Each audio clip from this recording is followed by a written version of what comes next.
नमस्कार दोस्तों, आज हम जानेंगे तुलसीदास द्वारा रचित उत्तरकांड से कवितावली के 2 कवित और 1 सवैया की व्याख्या और उनके शब्दार्थ के बारे में।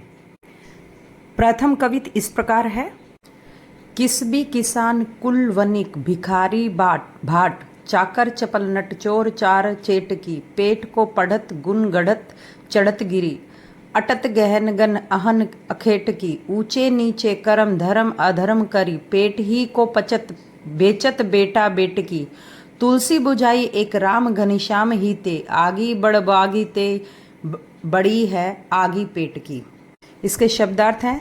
किसबी का अर्थ है धंधा करने वाले, बनिक का मतलब व्यापारी, भाट चारण चाकर नौकर, चपलनट उछलने कूदने वाले कलाकार, चार दूत चेटकी बाजीगर, गुणगढ़त कलाओं और विद्याओं को सीखते हैं, गिरी पर्वत, अटत घूमना, गहनगन घना जंगल, अहन भिन्न, अहन का अर्थ है भिन्न, अखेटकी शिकारी, अधर्म पाप, घनश्याम काला बादल, बड़वागी जंगल की आग। इस कवित में तुलसीदास जी समाज की बेरोजगारी और गरीबी पर प्रकाश डालते हुए कहते हैं, मेहनत करने वाले मजदूर, किसान, व्यापारी, भिखारी, चारण नौकर, कुशल, नट, चोर, दूत तथा बाजीगर आदि पेट भरने के लिए तरह तरह के गुण गढ़ते हैं, ऊंचे पर्वतों पर चढ़ते हैं और दिन भर घने जंगलों में शिकार करते हुए घूमते रहते हैं।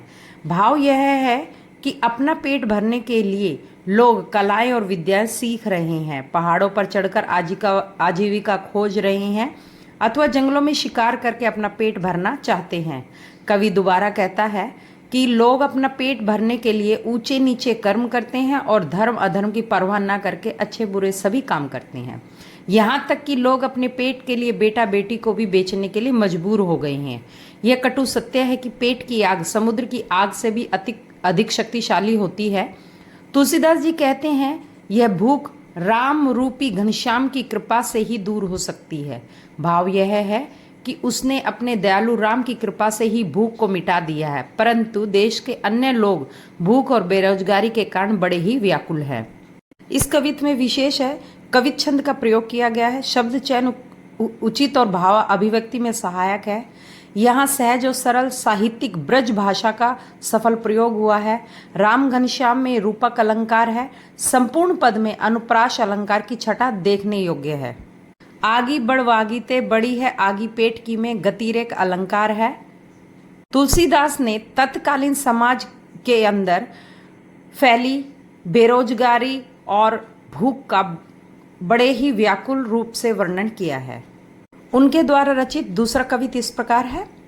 खेती न किसान को, भिखारी को न भीख, बली बनिक को बनिज, न चाकर को चाकरी, जीविका विहीन लोग सिद्धमान सोच बस, कही एकन सो कहा जाई का करी, बेदौ पुराण कही लोकहु बिलोकी अत, सांकरे सबई पेई राम रे कृपा, दारिद दसानन दबाई दुनी दीन बंधु, दुरित दहन देखी तुलसी हाहा करी। इसके शब्दार्थ इस प्रकार है। बनिज का अर्थ है व्यापार, सिद्धमान परेशान, दुखी यानी बेदहु वेद में भी, लोकहु लोक में भी, सांकरे संकट, रावरे आपने, दरिद्रता या गरीबी, दबाई दबाया, दूरित अर्थ है पाप, हाहाकरी यानी दुखी होना। इस कवित में तुलसीदास ने तत्कालीन समय की सामाजिक और आर्थिक दुर्दशा का वर्णन किया है। वे कहते हैं कि उनके काल में लोग बेरोजगारी के कारण अत्यधिक व्याकुल थे। इस कवित की व्याख्या इस प्रकार है। तुलसीदास जी का कहना था कि ऐसा बुरा समय आ गया है कि देश में किसान के पास खेती करने के साधन नहीं है और भिखारी को भीख नहीं मिलती, व्यापारी को व्यापार नहीं मिलता और नौकर को नौकरी नहीं मिलती। भाव यह है कि न किसान के पास खेती है, न व्यापारी को व्यापार मिल रहा है और न ही नौकर को अच्छी नौकरी मिल रही है। सभी लोग आजीविका न होने के कारण दुखी होकर एक दूसरे से कहते हैं कि कहाँ जाए और क्या करें, कोई रास्ता दिखाई नहीं देता। अर्थात काम धंधा न होने के कारण लोग व्याकुल और परेशान हैं।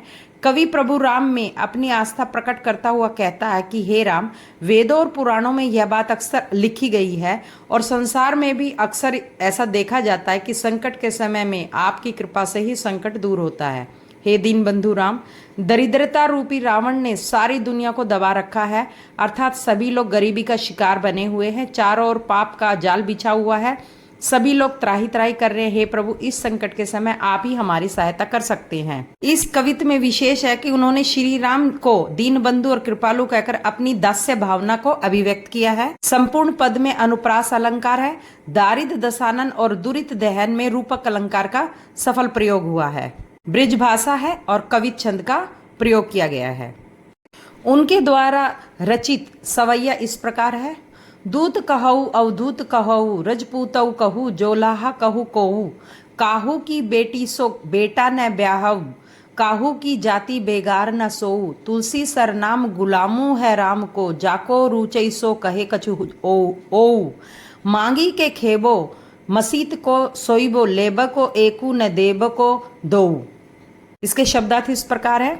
कोऊ का अर्थ है कोई, काहू किसी की, धूर्त चालाक धूर्त, अवधूत वीतरागी यानी सन्यासी, रजपूतु क्षत्रिय, ब्याहब विवाह करना, बिगार बिगाड़ना, सरनाम प्रसिद्ध, गुलामू दास, रुचई अच्छा लगे, ओऊ और, खेबऊ खाना, मसित मस्जिद, लेब को लेना, देव को देना। इस सवैया में कवि तुलसीदास जी ये स्वीकार करते हैं कि वह राम की भक्ति में इतने मस्त हैं कि उसे लोक निंदा की भी कोई परवाह नहीं है। इस सवैये की व्याख्या इस प्रकार है कि गोस्वामी तुलसीदास दुनिया के लोगों को स्पष्ट करते हैं कि यदि आप मुझे धूर्त और मक्कार कहें या सन्यासी कहें, मुझे कोई फर्क नहीं पड़ता। चाहे मुझे राजपूत यानी कि क्षत्रिय कहे या जुलाहा कहे, इन नामों की भी मुझे कोई परवाह नहीं है। मुझे किसी की बेटी के साथ अपने बेटे का विवाह नहीं करना जिससे किसी की जाति बिगड़ जाए। मैं तो तुलसीदास हूँ जो संसार में राम के दास के रूप में प्रसिद्ध हूँ। अतः मुझे किसी की चिंता नहीं है। जिसको भी मेरे बारे में जो कुछ अच्छा लगता है वह बड़े शौक से कह सकता है। मुझे लोगों के द्वारा की गई प्रशंसा या निंदा से कोई लेना देना नहीं है। मैं मांग कर रोटी खाता हूँ और मस्जिद में जाकर सो जाता हूँ। न मैं किसी को से एक लेता हूँ न किसी को दो देता हूँ। मैं हमेशा अपनी ही धुन में मस्त रहता हूँ। इस सवैया में विशेष है कि तुलसीदास जी को अपने जीवन में अनेक अपवादों और विरोधों का सामना करना पड़ा था, परंतु उन्होंने अपने विरोधियों की परवाह न करे राम भक्ति में मस्त होकर अपना जीवन गुजार दिया। दूसरा है इस संपूर्ण पद में दास्य भक्ति प्रकट हुई है उनकी, और इसमें अनुप्रास अलंकार का सफल प्रयोग हुआ है। लेना एक न देना दो मुहावरे का प्रभावशाली प्रयोग दिखाई देता है। भाषा ब्रज है। सवैया छंद का सफल प्रयोग हुआ है। दोस्तों, अगर आपको मेरा वीडियो पसंद आ रहा है तो लाइक करें, सब्सक्राइब करें और मुझे कमेंट सेक्शन में जाके बताएं कि मुझे किस टॉपिक पे वीडियो बनानी चाहिए। और मेरा वीडियो देखने के लिए आपका बहुत बहुत धन्यवाद।